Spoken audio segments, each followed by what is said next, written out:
Good evening, everybody. Sorry I'm starting a little bit late tonight. I know there's nobody in the chat right now, but no problem there, considering the fact OBS decided not to agree and to fight me completely. So here we are. I really didn't know what to actually do for the night, which is kind of a shame. I'd had some ideas of doing like Apex or something like that, but considering the fact I haven't even tried running it, and I'm passable at best in the FPSs, I figured, we'll give it a shot another time, but we'll just kind of roll with it and, do some conversations tonight. Excuse me. So, since this is sake time, I'm going to pop open my bottle of Seikyo Takehara Junmai. And let's get this started off correctly here, because I've had a couple saltines to kind of fill my stomach a little bit. Kanpai.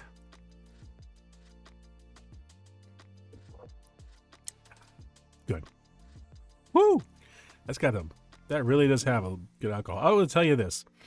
My experience, and I don't know, maybe it's just the brands I've gotten or whatever, but man, the difference between import and domestic is like sometimes night and day. I swear, anything that comes from Japan is like, it's got this, the alcohol content is there, and there's no mistaking it. Whereas a lot of the domestic stuff seems to be a little lighter on it. So I don't know if that's because of brewing standards or what. I'm not 100% certain, but either way, I really love me an import. And, it's good because they actually do have to put it, and it's like, by Joto Sake. So came into New York City, apparently. So there we go. I thought I'd talk about anime because I had the chance to talk with somebody last week, Friday, about that. And we ended up having like great conversation, like about specifically, which my favorite ones, and I kind of wanted to talk a little bit about those as well. Got my first copyright strike. Well, not copyright strike. I got a copyright notice because ironically enough, I played 2 clips from one of my favorite animes recently, those Snow White notes. If you haven't seen it, amazing. Go watch it. Especially if you like music themed anime, and because this is so beautiful. It absolutely is beautiful. The way they like, and I'd actually God, what did I say? I'd actually pointed out that one of the big things that I love the most about it is how it actually treats the way the audience interprets the music. And I love that.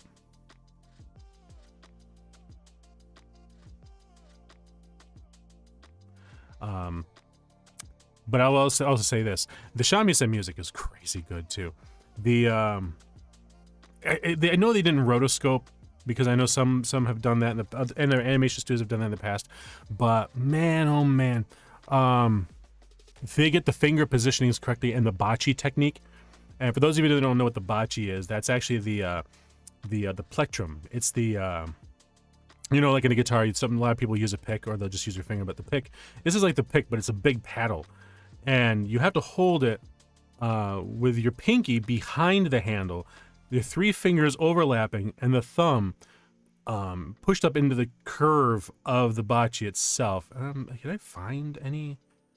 Let me see. Hang on. Shamisen. Okay.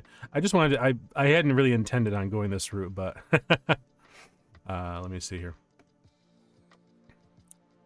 Yeah. Here we go.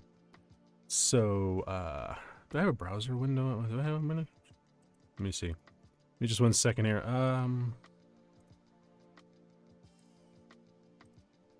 Hey, there we go. Let me kind of slide this over here just a bit. Or maybe I'll just slide myself over. Give me a second here. Slide. Whoa. Sorry. Okay.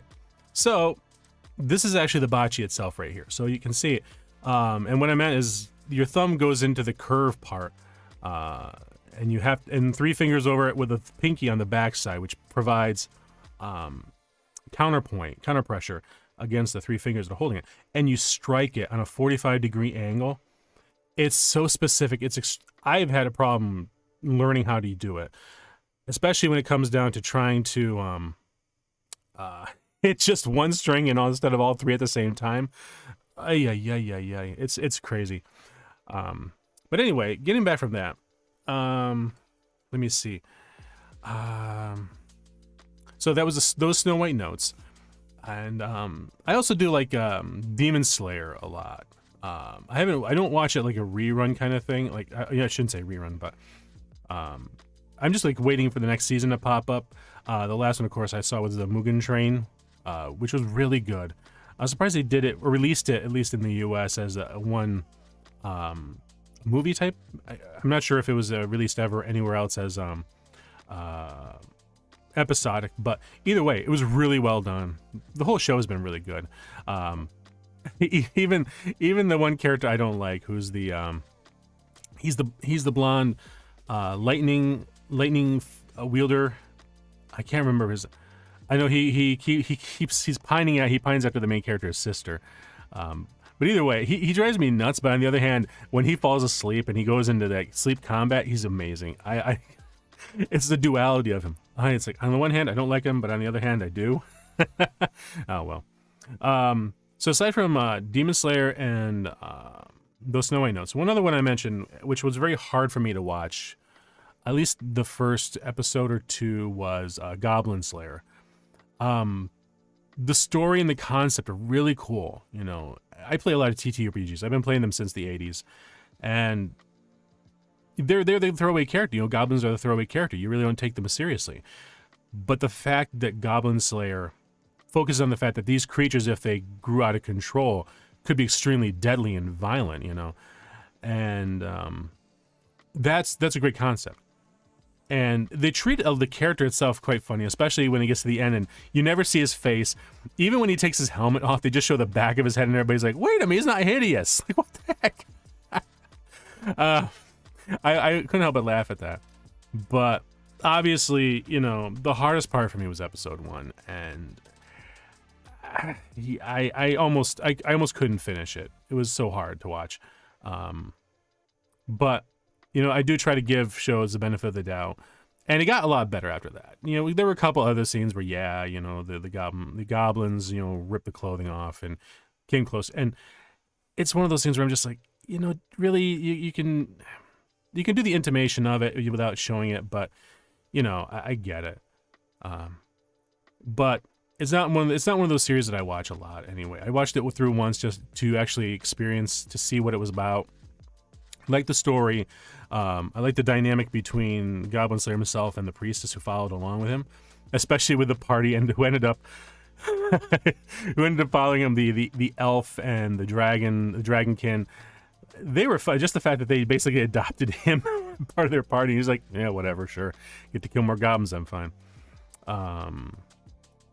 Beyond that, I also mentioned there was a comedy romance one, and I'm blanking already on what the name of it was. My Love Story, I think it is. I think it might be it.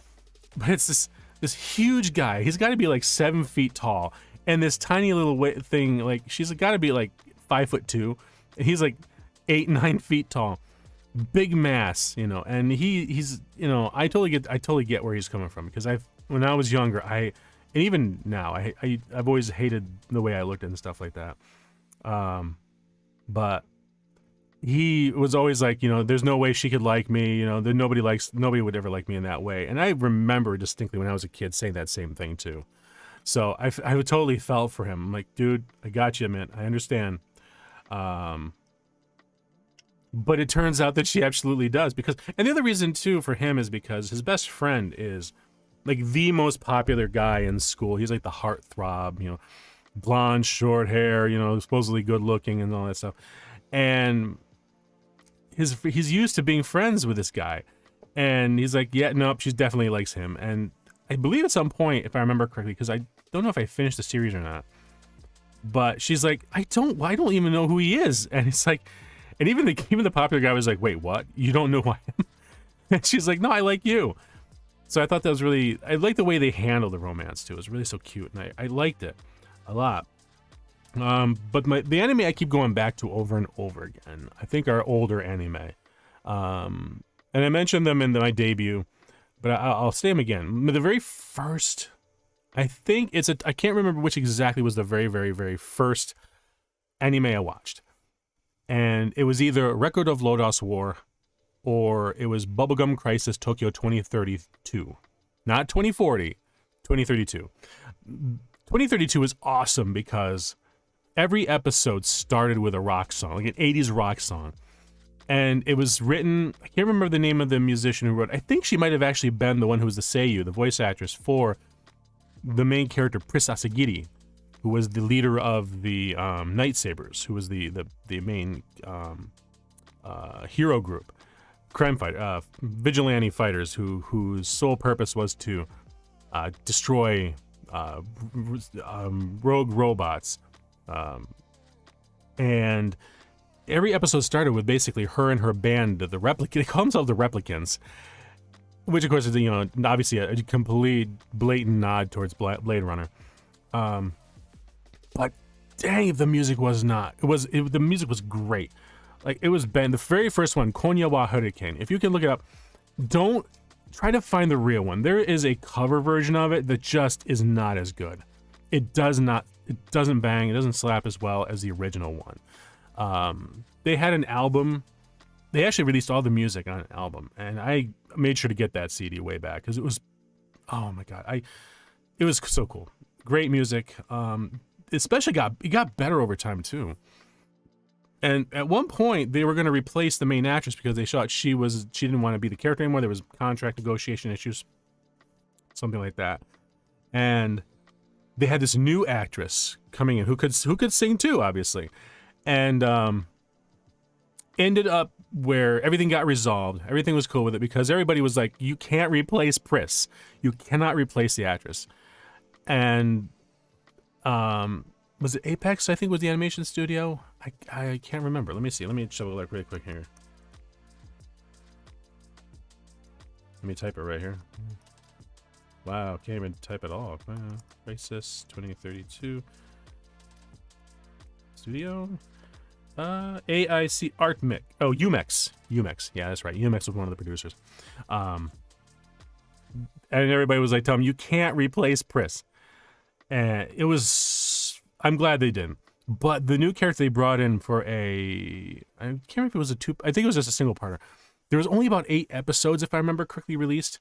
There was supposed to be more, but I think they ran out of money. I think the budget kind of ran out, which is a shame because it was, I keep saying it over and over, it was one of my favorite series. I had a huge crush on Nene Romanova. She was one of the main characters. Hang on, let me pop it open again. let's just do this. Hang on. Inside over here, because I've got without seeing it, you're not gonna understand what I'm saying. So hang on. Here we go. Can I get some? Wait, I'm pointing the wrong screen here. All right, let me see. Let me see. Okay, so this is actually the original series. Really cool. The art style, again, this is like 80s anime art style, which is my favorite style. Don't get me wrong, I do like the new, like more in the 2000s. I do like that, but there's just something nostalgic for me. Going back to old school Voltron, Thunderbirds 2086. When you had this real specific art style. God, it's so hard to see right there. Is this a bigger image? Kinda. I don't know. Yeah, there we go. Yeah, these are the 4 main characters. You got Lina, Siria, Pris, and Nene Romanova. Nene, she was my I didn't. There was no, at the time I didn't know any of the word waifu or whatever. But man, Nene, I had such a thing for her. She was the team's counter intel. She was the tech. Wow, what do you call it? Counter espionage. She was like electronic countermeasures. That's ECM. She was electronic countermeasures. Her job was to basically interrupt any possibility of like what they call the boomers, as it says here, which were the rogue robots. She would block communications. She can hack their CPUs, network penetration, all that stuff. Yeah, I know. Network penetration. Woman after my own heart.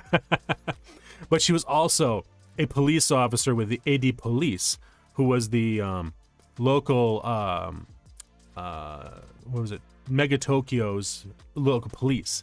So she was both on the inside, and she was also one of the vigilantes.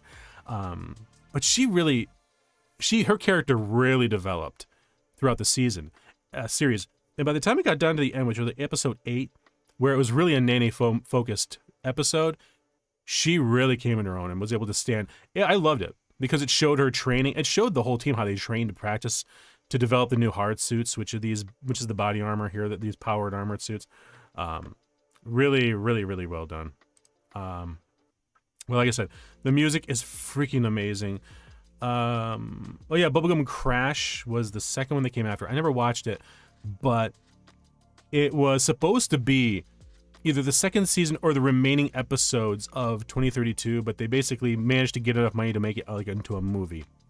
And I heard it was kind of rushed. I never had the chance to watch because I couldn't find it at the time. So for me, the series ends at episode 8.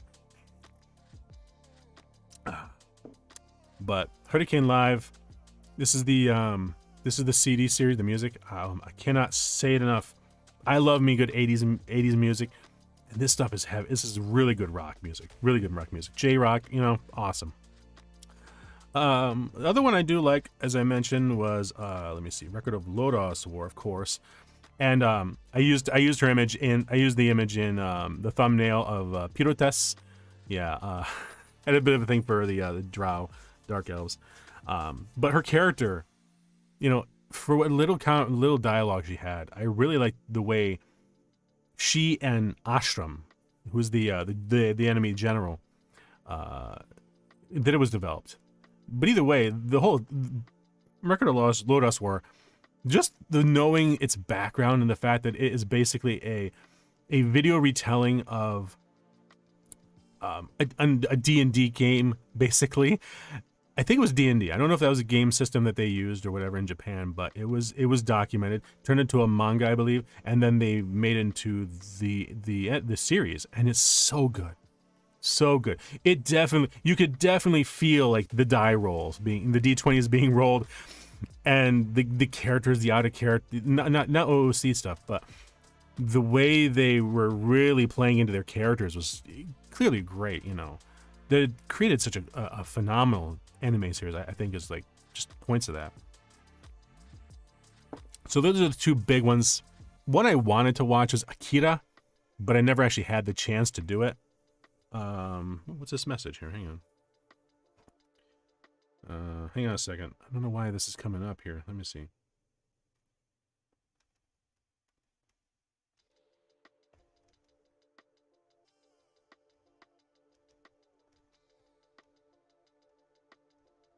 Hang on, see here.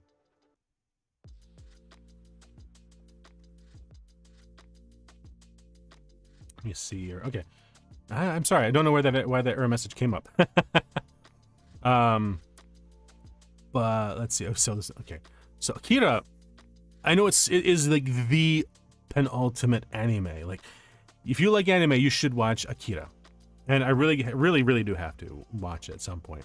The reason why I haven't is because the other thing with like 80s anime is it's very much into gore, and it's one thing. It's one of the reasons I don't like horror movies, horror anything. It's all about like gore. At least it really seems to be, and it just makes me want to throw up. It doesn't scare me. It just makes me want to puke, and I don't. that's not entertaining to me, unfortunately. Or I shouldn't say unfortunately. It just I will say though, as far as games, I have considered playing that Alien Isolation. As much as I don't want to be devoured by the dumb thing, it does really strike me as a great homage to Alien, the movie. I mean, keeping it to one alien instead of like what it ended up becoming with, even Aliens was good. Of course, I had to turn away when the face huggers, and the chest bursters and all. Oh no. I can tolerate some things, but man, that's just one way quick to clearing my stomach out, I tell you. I'd play the music, but unfortunately, like I said, I got hit with a a copyright notice on my last stream to the point where I actually had to cut out part of it, which is hilarious. I showed 2 scenes from the same show, but the second one was what got claimed, which was the 2 brothers, the performance. So I don't know why that is, but it's a shame. So I'm a little hesitant to actually play, like try to find Konniwa Hurricane or something like that. But really, see if you can find it. Anyway, sorry, diving back. I got these stupid tangents.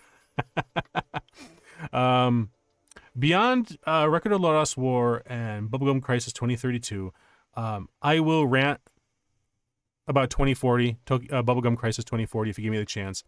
I gave it a shot. I really did. It started off decent. I hated what they did with Nene. Here, I'll show you. Like, they went from this really cool and, you know, redhead, spunky, you know, take, like, she's like more of a pacifist, rather let her computer skills do the combat, but she doesn't tolerate, you know, she was a strong woman. It was like, you know, you know, you can pick on me if you want, but don't think for 1 second I'm like that. You know, you may judge me like that, but no, I'm totally able to hold my own if need be. So the anime style got, of course, updated quite a bit. But this right here, this is Nene. They made her a blonde. And for some dumb reason, I cannot for the life of me figure out, they made her... Okay, so there's another character in both series. He's a cop. Leon McNichols, if I remember correctly. He's from the AD Police. So he really was like kind of a friend in 2032. Nene knew him, but I don't think she really considered him a friend. He was like a colleague. But in 2040, they suddenly made this weird, like, big brother, little sister kind of dynamic where she kept calling Oni-chan and stuff like that. And I'm like, they really made her like a child, and I hated it. I hated what they did to her. It's like they took a scoop and just cut out, you know, what made her so cool and left like just this, I don't even know how to describe it. But the entire series itself changed a lot. This is Pris Asagiri here. She's the lead singer. It wasn't so focused on music anymore, which is, I get it.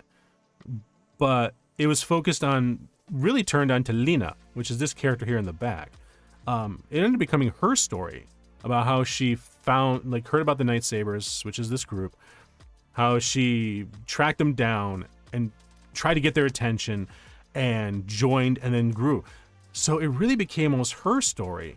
And this right here, this is Asiria Stingray, who's like the leader of the group. She's the one who fronts the money for it and, you know, does the tech development because of her father. But like the first half of the series, in spite of the changes, I thought was decent. I like what they did as far as the storyline with Nina, but it, as far as I'm concerned, went frighteningly off the rails the second half when it took on this weird metaphysical, you know, oh, boomers are the next evolution, you know, and then there's this one Galatea who's the, oh, there she's right there, yeah, Galatea, who's like the robot version of Celia, but is gonna turn everybody into boomers, and I'm just like, what the? Then they got these whole heaven and hell imagery versions of it, you know. I'm like, dude, it's not, I'll say, it's not as bad as Darling in the Franxx, the last few episodes when the whole thing went off the rails, and all of a sudden you have this flesh body out of a spaceship, and I'm like, what the hell am I watching now? This was a good show. So rant over. Don't you watch it, but you know, watch 2032 first, because that's the original, and I think it's far superior than this new version. After this, I didn't get the chance to watch a lot of anime, just because it, you know, and again, I'm not gonna hide the fact I'm middle-aged, so getting anime, and I lived in a small town, unfortunately, so I would have to drive 35 minutes to get to the shopping mall where there was this FYE. So I don't know if anybody remembers it, but FYE is For Your Entertainment. It used to be this old multimedia store where you can go in. They had a game arcade actually in the back with stand-up cabinets, which was cool. But they would have a whole section for half the store was like music CDs and stuff. The back half was movies. But around the time I got into college, they started to have anime And I was like, what the hell's anime? I didn't realize at the time a lot of the cartoons I'd watched really could be classified as anime. Like, I'd watched Voltron. I didn't click with me that it was anime. Thunderbirds 2086 I watched when I was a kid, like on Saturday morning cartoons. Didn't realize it was an anime. I watched Transor Z, which I can't remember what the Japanese name is, but was it Gengar? Gengar? Oh, yeah. I watched that like from when I got home from school, you know, and I didn't know it was anime. The only thing I never watched Astro Boy because I never saw that, but I probably would have if I had known. But but that was the only way I can get anime was like, and here we go. I'm gonna tell you, aging myself here, VHS tapes. I'd have to buy VHS tapes. So I had all Record of Lodoss War on VHS. Of course, I now have it actually digital, you know, so I don't have to worry about the tape breaking.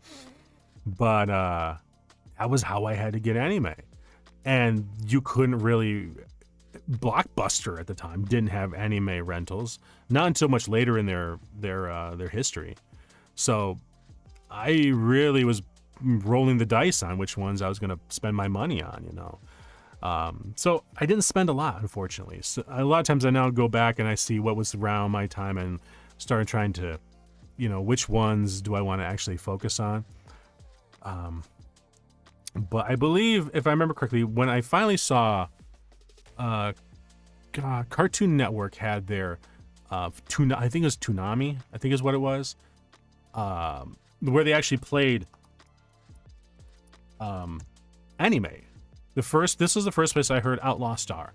So I think Outlaw Star is a really good show. It was weird. And of course I only ever saw the the dub version, I mean.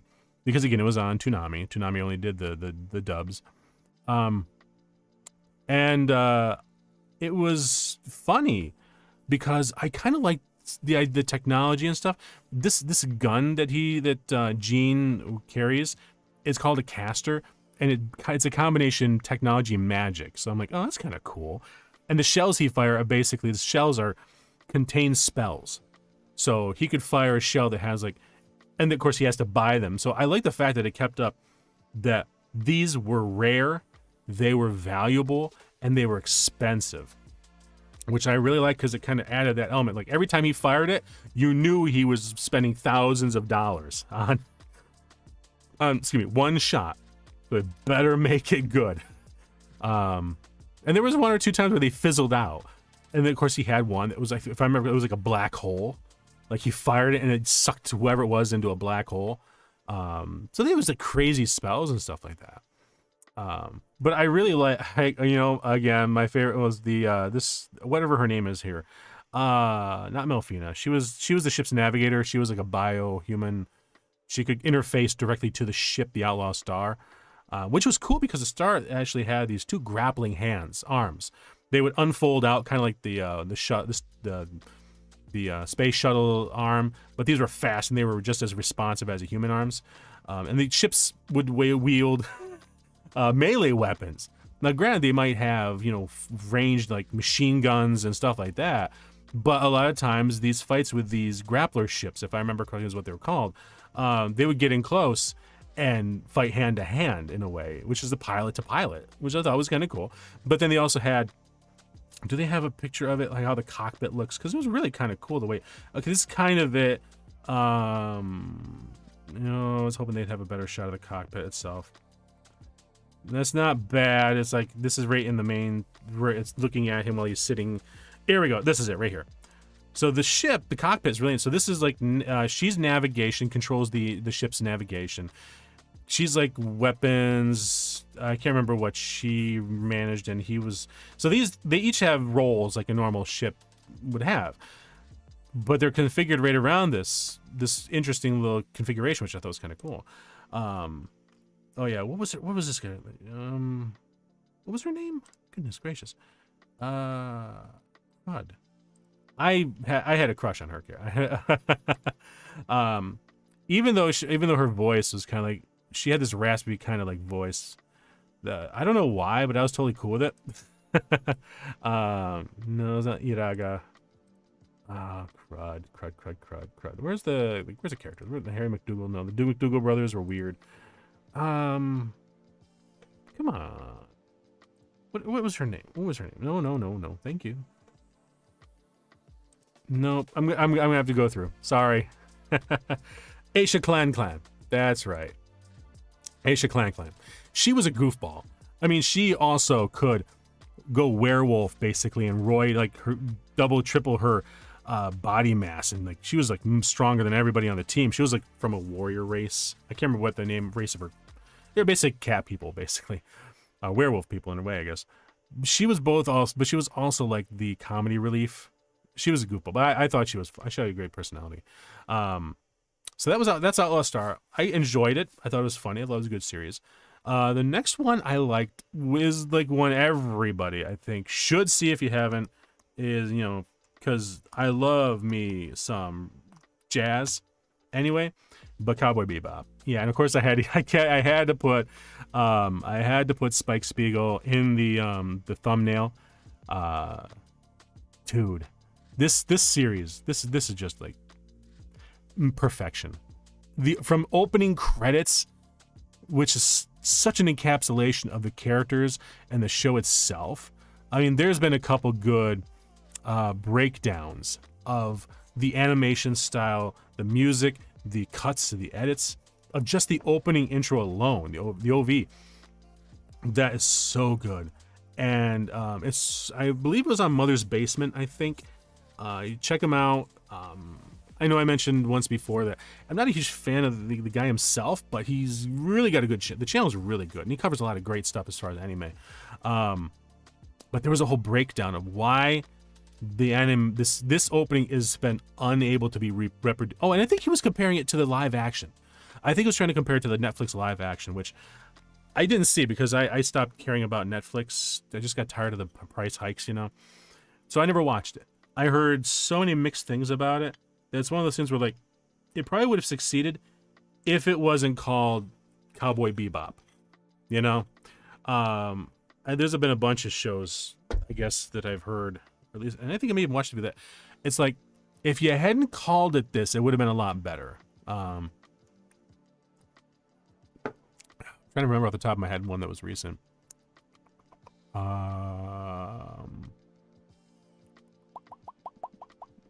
remember. All right. I think I might want one of the new Star Wars ones too. Oh yeah, there was an interesting discourse recently from who was it? Who was it that did the breakdown on that? Who was it that did the breakdown on that? Oh god, Filmjoy. Is it Filmjoy? Is it Filmjoy? I think it might be Filmjoy. But he had a breakdown from like a year or two ago, obviously, when The Last Jedi came out. Where he basically came to the conclusion, like, really, people would have liked it, and he was comparing. It was maybe it was more recent because it was a comparison between Knives Out and, you know, Last Jedi, two of Rian Johnson's movies, and he was basically saying the one thing people were saying about Last Jedi, you know, you either loved it or hated it, but they were saying if it hadn't been Star Wars, it probably would have been okay. People would have been okay with it. But, it was Star Wars, and of course, it got judged that way. I liked it. I thought it was a good movie. I hated The Rise of Skywalker. The fact that the first 20, 30 minutes felt like, let's just undo everything that was done before and pretend it didn't happen kind of thing. I'm like, this is why you have a series Bible in place before you start doing movies, please. You know. But anyway, where was I going with that? Oh, right. It was a comparison between Outlaw Star, Cowboy Bebop live action and the anime. But this series was one of the first that, by the last show, I cried. You know, the combination of music, Yoko Kanno's soundtrack is like unbelievable. And when you had, I think it was Blue that played at the end. And I'm just sitting there staring at the visuals, and I'm just like, felt the tear rolling out. I'm like, this is amazing. Because, you know, up to this point, it's been a continuous story. It builds up, and then it's over, and you're like, no, it can't be. And yet it is, you know. And I just loved it so much. Let's see. So Cowboy Bebop. Another one I do like is Martian Successor Nadesico. This is a goofball one. This is kind of like similar in vein to Tenchi Muyo. I like Tenchi Muyo too. So I'll say that. This is the cover art for the DVD and stuff like that. It's got a cast of a lot of cast, and everybody are these really unique and different characters, and it's hilarious. It's a comedy, sci-fi comedy, romance as well a little bit, because really it's between these two main characters here, Akito and God, what is her name? What is her name? Crap, cannot remember her name. Eureka. I think her name is Eureka. It really is a story about these two. Almost kind of like, in a way, Darling in the Franxx with 02 and whatever the main character's name is. But these two are really... He unlike many main protagonists, he's, I think, kind of aware that she's attracted to him, but he's like, I ain't got time for this, you know? And he just wants to be a cook, but he turns out to be a damn good pilot in one of the mechs, and they keep throwing him in the mech. He's like, I just want to be a cook. I just want to cook. And it's just still funny. Great series, and it's got this wonderful twist in the middle. I don't know how much it telegraphs it, but I personally loved it. I loved the whole series. I loved the show. And it didn't have any of those weird, like, rug pulls where you're like, wait, what the hell? You know, like, this show's different now? No. It was really well done all the way through. Had a couple obligatory fan service episodes that fit into the series. There was I think it was a swimsuit one, but it was like into a beauty contest that fit within the story. And I applaud the writers for at least doing that. Yes, you might have a beach episode, you might have a swimsuit episode for the fan service, but please make it work. You know, Outlaw Star did the same thing too, where they had a hot springs episode, and it was so goofy and funny. It was hilarious, and it fits so well. So I applaud series that do that so much. So Martian Successor Nadesico. Another one that was decent, Samurai 7, yeah. Samurai 7. This is I'm not going to say a direct retelling of Shichiro no Samurai, I think is how you say it in Japanese. I'm not sure. But Akira Kurosawa's Seven Samurai. I don't think it's a direct retelling, but it does follow the plot, the main plot. These seven samurai, seven ronin, are hired by a village to protect it. But this is techno-futurist. So the bandits are these massive, like this right here, this is a massive robot that stands like a skyscraper tall. And these are the bandits. They kind of like float. Do they have any better shots? And these are the ronin. But they did have each of the characters. Like this guy here is like a sentient, almost like a sentient robot, or he's a cyborg. I can't remember. But he plays the part of, and I don't remember the character's name, but he's the one that carried around the huge Nodachi. The huge Nodachi. And he's the one that kept talking about his family lineage. And just like the character in Seven Samurai, he carried around the scroll that has his lineage, his samurai lineage. So there was a huge amount. But there was also a point where they added in a city visit, and I don't remember there being that in the original Akira Kurosawa. So there is some liberties done, obviously, since it's an anime and it's techno-futurist. But it's a decent show. I like it. It's not one of my top, you know, top anime choices, but I will say that it is good, and I do enjoy watching it. So I will watch it every once in a while. Beyond that, we're kind of getting into the weeds here a little bit. Trying to remember some more. Obviously, those Snow White notes, I will keep going. Yeah. I keep going back to it. This is it is an absolute beautiful series. And like I warned, oh God, I'm so sorry. I'm so sorry. I'm not remembering your name, because He's popped back a couple of times. He was on vacation. I warned him, if you watch it, episode 1 starts off in this very dark kind of like, oh, this is going to be an introspective examination on the heart of a musician trying to find his voice after losing the death of a loved one. And at the end of it, it takes a hard left into comedy. It's like, I felt like I had whiplash. I'm like, what the heck? Where did this come from? Where did this come from?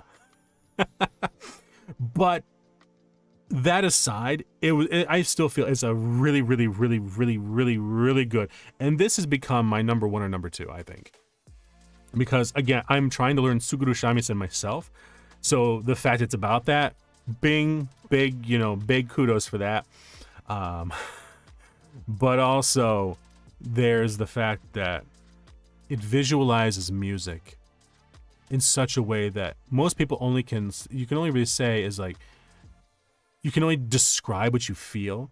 But this show, I think, really well done captures how it feels to experience a song that really touches you.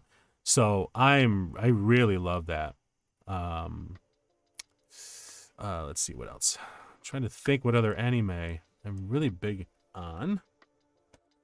Because again, this is one of those things where it's like, I said it before, I work 2 full-time jobs, so the hard part for me is trying to find just the time to actually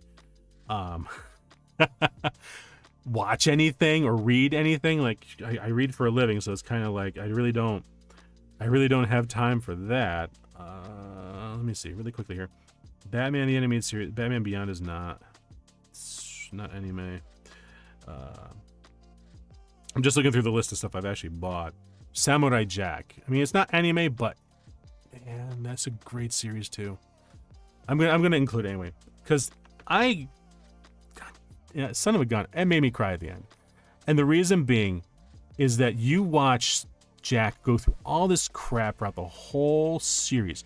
I lost count of the number. How many episodes are there? There's a lot too. There's a lot of them. Hang on.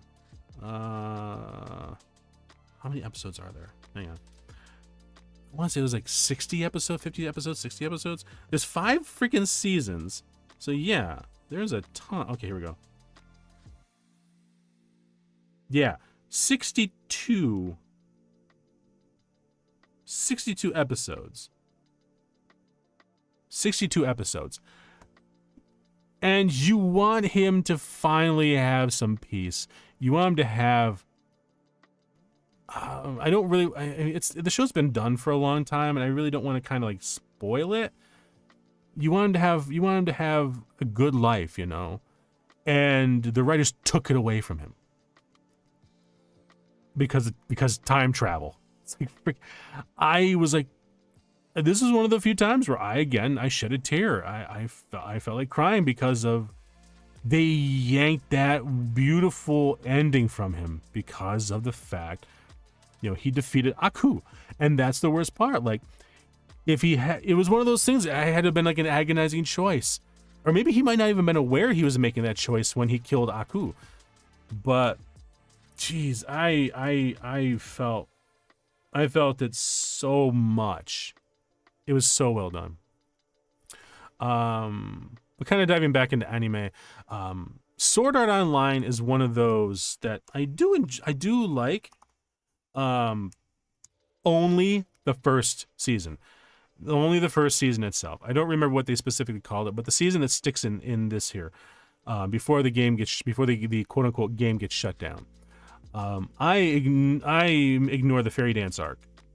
I really want to get angry whenever I see it, just because of what they did to Asuna. She is such a powerful character, and she's an amazing balance point for Kirito that they should have had at the end of the fairy dance arc. She should have been the final fight.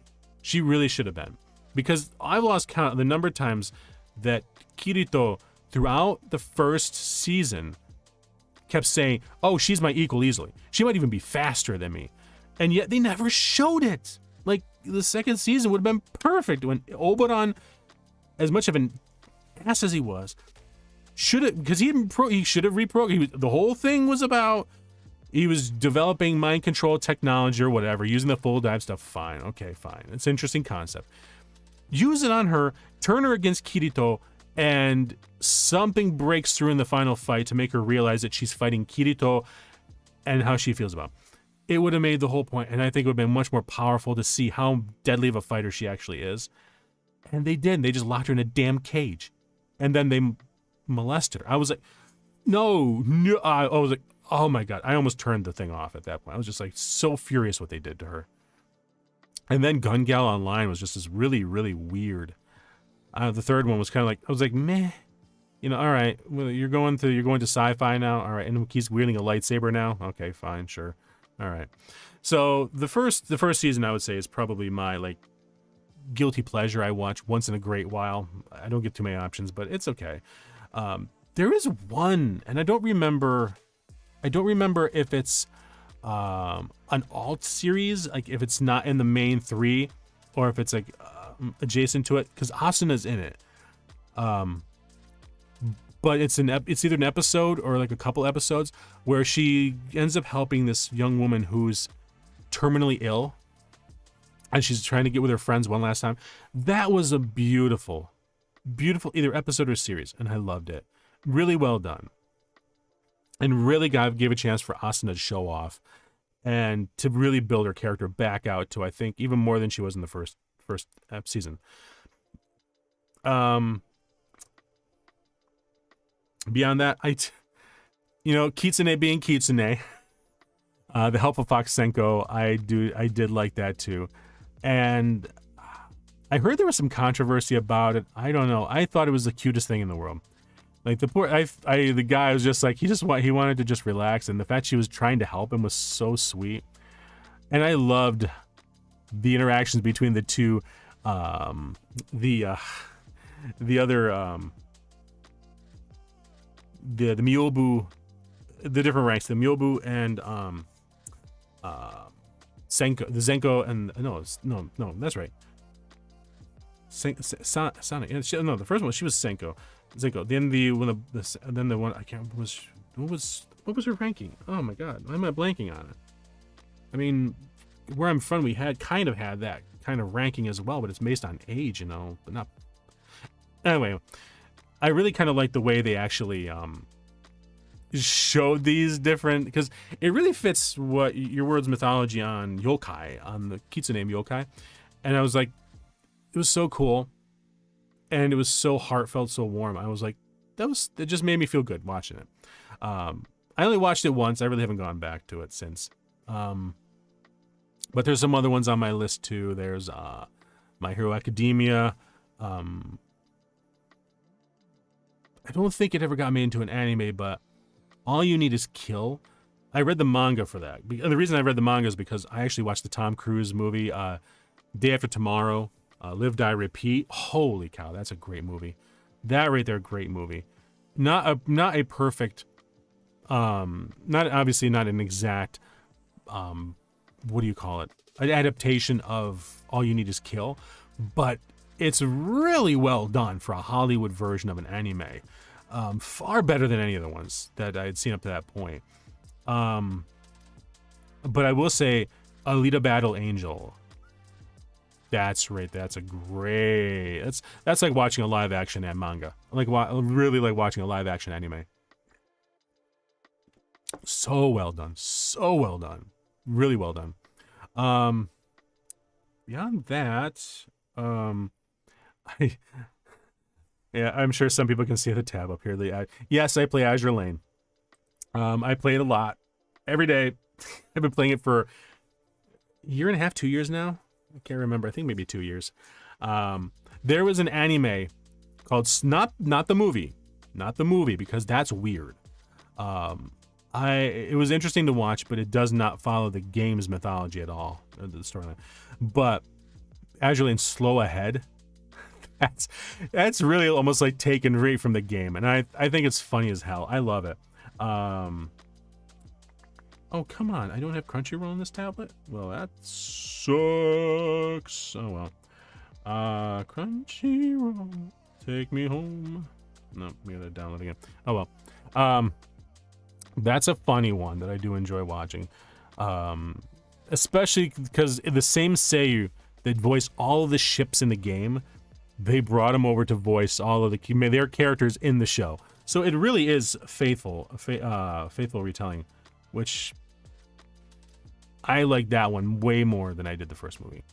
When all of a sudden, like, you have Akagi and Kaga are becoming these 20-story tall fox kitsune.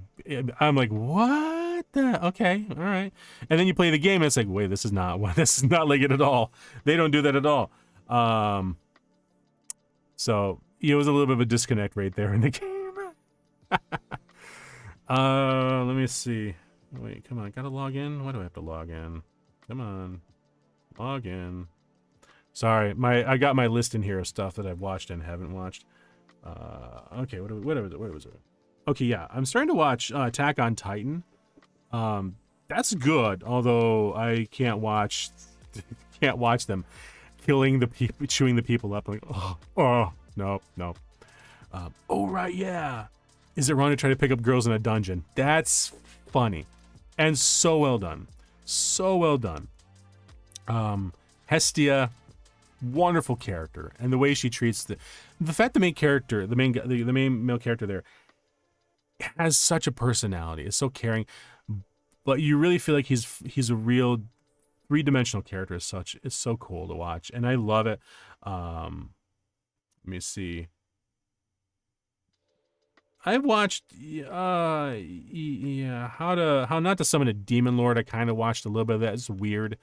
I'm not a big fan of it. Yeah, it's got a lot of TNA, unfortunately, or fortunately, depending on whether you like it or not. I like the concept of the fact that the guy, it's an isekai, and he was like a big player in this MMORPG, gets yanked into the world of the MMORPG. So he turns out to be this really powerful guy, but he's still like this nerdy kid player, you know? So I kind of thought that was kind of funny, but it didn't really last for me that much, so I don't know. Didn't play it any longer than that. God. What else? Seiko. I gotta remember to dive back in, because that's what the guy from chat Fridays mentioned, and I'm like, I only watched like 2 episodes of it. I'm like, oh, it was really funny. It had such deadpan humor, but it also had this really, really goofy comedy aspect to it. I liked it. It was like really hitting my buttons, but I think I just didn't take the time to watch it. Although I think he said that's on Netflix now, so I might not be able to watch it, but we'll see. What else is there? What's my lists? Hunter x Hunter, I haven't watched that. Jujutsu Kaisen. This is actually a lot. My niece, I think she's my niece. Yeah, she married into her mother married into the family. She's from Aomori Prefecture, and they love the fact that I'm learning Japanese and can actually speak it decently enough that I can't really hold full conversation with them. It's like I can't express myself, but I can understand. So when they say things in Japanese, I kind of chuckle a little bit, and they're like, "Oh, that's right, you speak Japanese." I'm like, kinda. I kind of get the gist of what you're saying. But her daughter, my niece, gave me this. She's like, "You like anime? You like Demon Slayer? Hang on." She pulls up a Google spreadsheet. I'm like, I look at pull up my phone and I'm watching the Google sheet. I'm like, hold on. I have to give you applause, because you've literally got a spreadsheet of the anime you like and watch and why you like it. Dude, amazing. So she gave me all of these ones, like Mob Psycho 100, One Punch Man, Erased, Demon Slayer. Well, she was the one that recommended Demon Slayer to me, and I loved it. Hunter x Hunter. Oh no, don't play. I don't want to get copyright again. Oh yeah, My Love Story. She didn't say that, but that's the name of the one that I liked. That was funny. It was the romantic comedy one. But anyway, she actually recommended One Piece, and I'm not sure if I kind of want to get into that or not. I've heard it's good, but it's like so many episodes. It's like trying to watch Bleach or something like that, and it's like, well, where do you get in? Like season 28 or something like that? I don't know. I'm just kind of guessing because I don't know how many episodes it is, but that right there is... I'm trying to remember at the top of my head if there's any other anime I used to watch. Any other anime? I mean, I did mention Voltron, Thunderbirds 2086. I don't know. I feel like there's one or two others, and I can't remember at the top of my head. But all the ones I mentioned are basically the things I look for in a good anime, and I look for a solid story. If it's got comedy, the comedy has to be good and actually fit the story. If you're just doing comedy for the sake of comedy one after another and it doesn't fit, I'm not a big fan of it. But beyond that, I don't know. I feel like there's a couple other isekais I've watched. Oh man, what? This is gonna drive me nuts now. What have I watched? Does this actually show my history? It should show my history, shouldn't it? It should. What have I watched? What have I watched? What have I watched? Come on. My list. No, not my list. History. Here it is. Here's history. Okay, so what have I watched? Attack on Titan. Yeah, okay. Yeah, it's a lot of slow ahead. Demon Slayer. Yeah, Demon Slayer. Okay, those Snow White notes. Absolutely. Beautiful show. Okay, is it wrong to try to pick up girls in a dungeon? Yeah, okay. Dragon Slayer, yeah. Goblin Slayer, I mean. What's this one? I'll have to summon a Demon Lord. Okay, yeah, that's weird. Sorry. Darling in the Franxx. I want to recommend it, but only from episode 1 until like episode 8 or 9. You know, before the whole thing got really weird. I do recommend My Love Story if you like romantic comedy. It is very funny, and I think it's a really well done. As far as like the dynamic between a guy who doesn't have a good, you know, doesn't think highly of himself because he's used to people looking at him as like a freak. But it really is heartwarming. Kind of like the Helpful Fox Senko-san. Come on, load it up. It just does not want to load.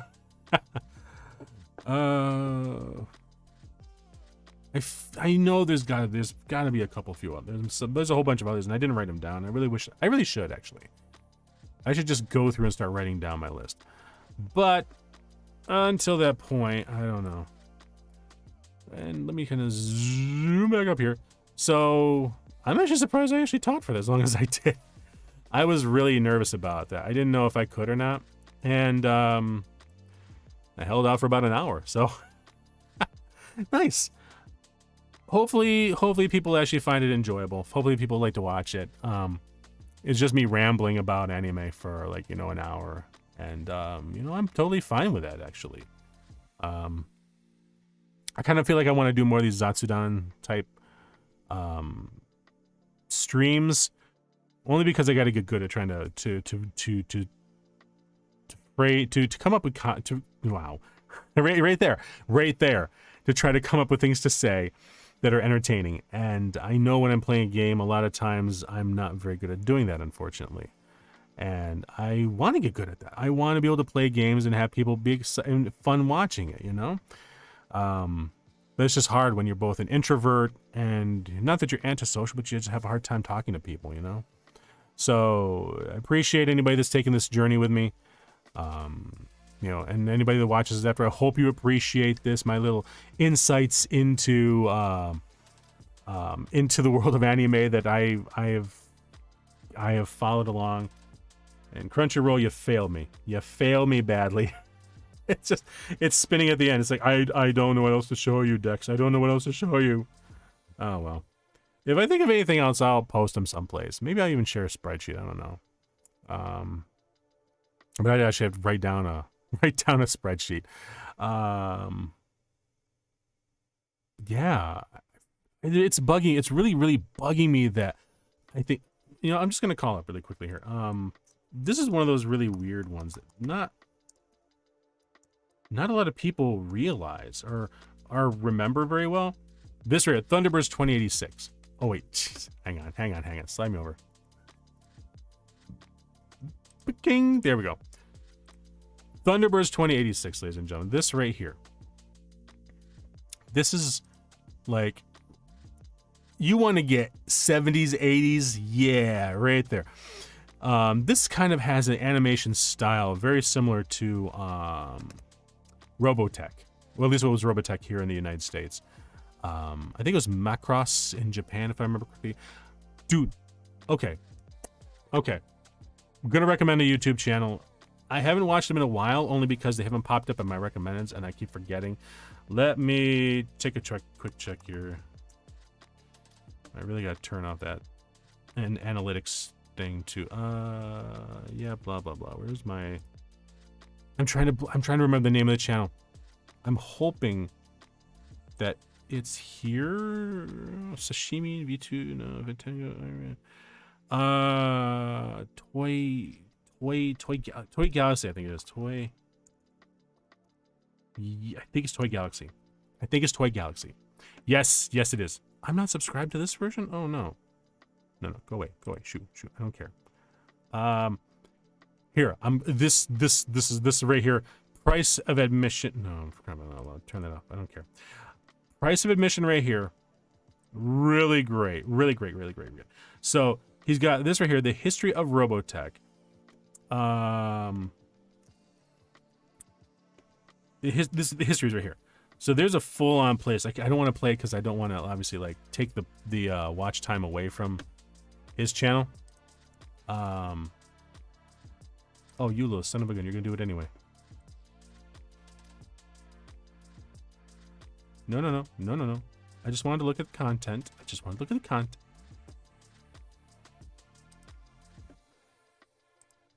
I'm pretty sure the guy's name is Dan. He's wonderful. Let's see. Yeah, I don't want to see. He's got 184 history videos, and I'm hoping just doing the view the playlist. There we go. Yeah. So it's like, I think this is great. The Zeta Project. I watched this when I was younger. Really great. Batman Beyond spinoff from one of the characters that was like a 2-episode character, Zeta. But the reason I'm talking about this here is he's done a few. And I don't know if I think because Robotech is on its own. He's got the Mighty Morphin Power Rangers in there, talk about the history of them, where they came from Japan and how they came over here. Sailor Moon, Saban Moon, and Team. He talks about the differences between oh god, what was that one that came over the U.S.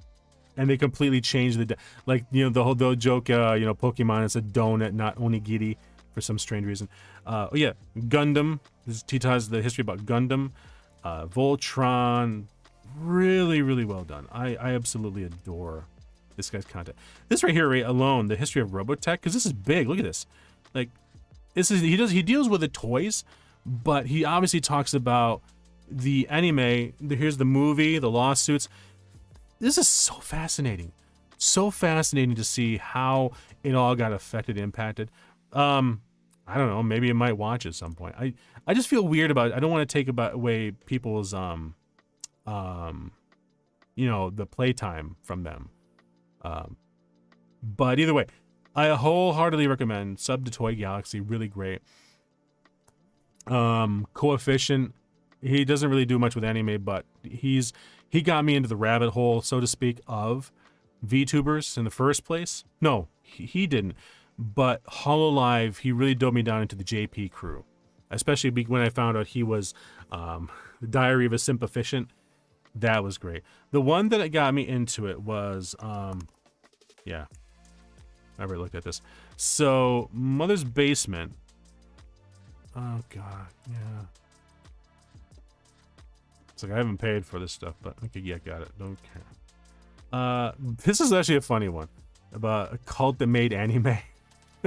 But the one, I'll show you right here. The one that got me into VTubing, even let me discover what VTubers were, was, and again, like I said, I'm not, he even says he's the professional shitbag personality. I'm like, okay, fine, but his thoughts on anime are top notch. And this right here, how Cowboy Bebop's intro makes the whole show. Like, this right here is his breakdown. Beautiful. 18 minutes. They're not long, but the one that really got me into VTubing was like, yeah, here we go. The magic of VTubers. This right here. This is the one that showed me what the heck a VTuber was, because at the time I had no idea. A year ago, a few days after this, watching Ina doing a drawing, and I'm like, I really want to do this. And that started me down this path to where I am now. So I have to thank Mother's Basement for making, helping me to become a VTuber. I'm not gonna do it, but I'm a subscriber. Okay. So yeah, kind of a little dived into my past there. This you can't unfortunately find anywhere. Thunderbirds 2086. I had to. This is crazy. Here's the craziness. I had to buy. I think it was formatted PAL, which if you're not gonna, there's NTSC and PAL, which were TV broadcast formats. Okay, way back in the days. PAL was, I believe, UK. I don't know if it was all Europe, but I know it was in the UK, in England, and NTSC was pretty much everywhere else in the world. I know it was all the US is NTSC. Was a coding format. So kind of like we have MP3 is MP3, MP4, MVC. So you had PAL and NTSC. I had to order a VHS tape in PAL of this just to get the first 2 episodes so I could remember what it was like. And the best part was I actually had to buy a VCR that could actually do NTSC and PAL just to be able to play it. And it played. I was impressed. It was an action. Like, I wish it was kind of available, although apparently it is on DVD. But I'll be darned if I can find it. I haven't really looked online that much, but I would love to be able to do like a download, but it is what it is. So yeah. That's that was another little deviation. It is what it is. But yeah, all of the shows I talked about are ones that I recommended, unless I specifically say don't, like 2040 and like the last half of Darling in the Franxx. Yeah, this is my viewpoints on anime. I guess you could say that.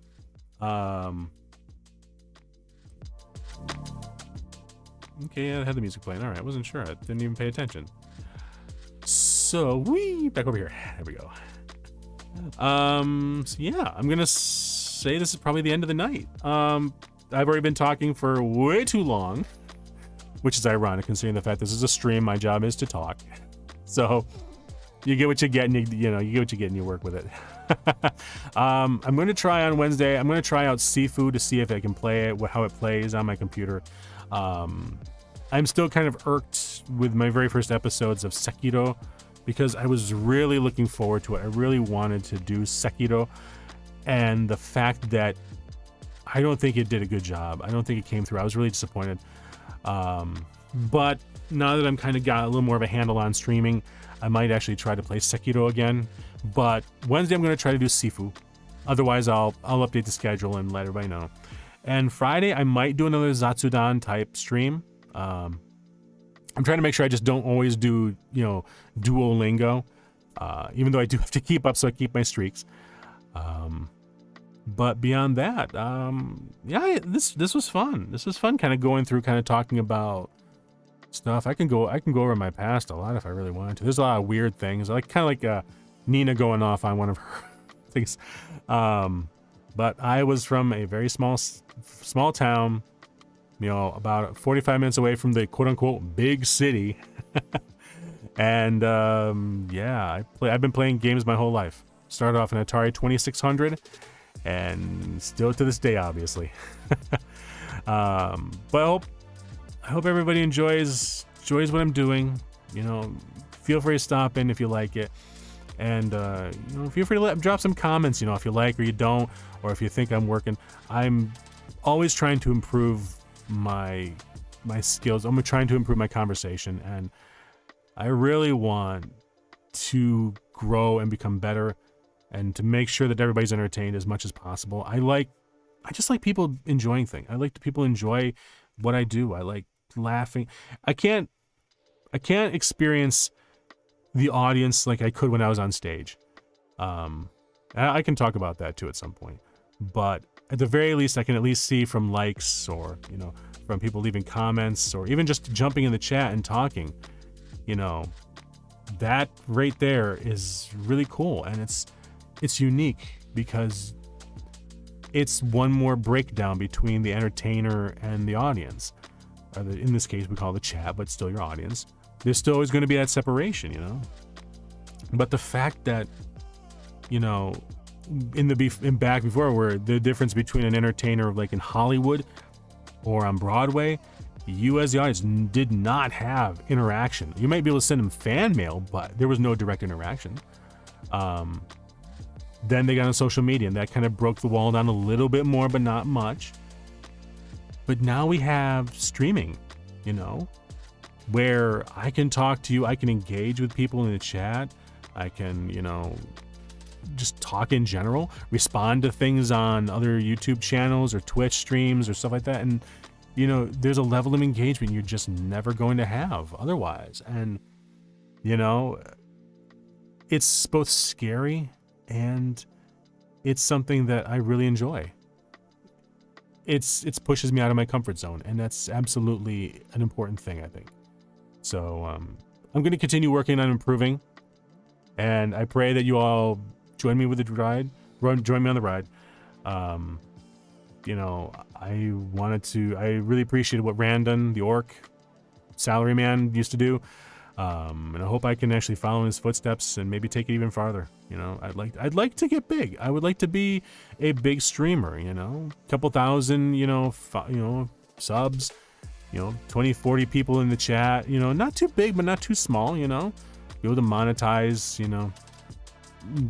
Like I said in my debut, I don't see that being anytime soon. I'm so new, and, you know, people have to get to know me, and I have to get to know you guys. So I hope you give me a chance. Thank you if you do. And, you know, let me just knock one more back for y'all.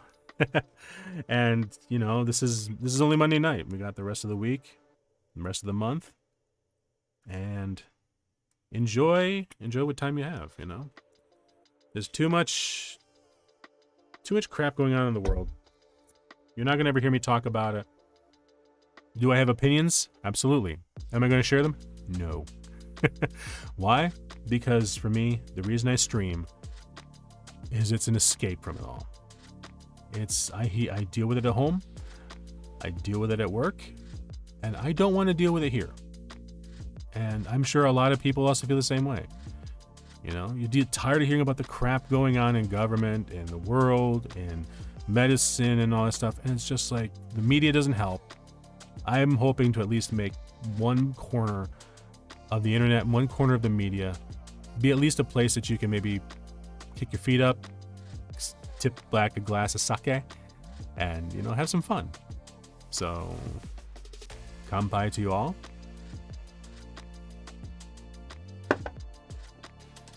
Ow, man. Woo. And I hope you all have a good rest of your week. Thank you if you've stayed this long. I appreciate it.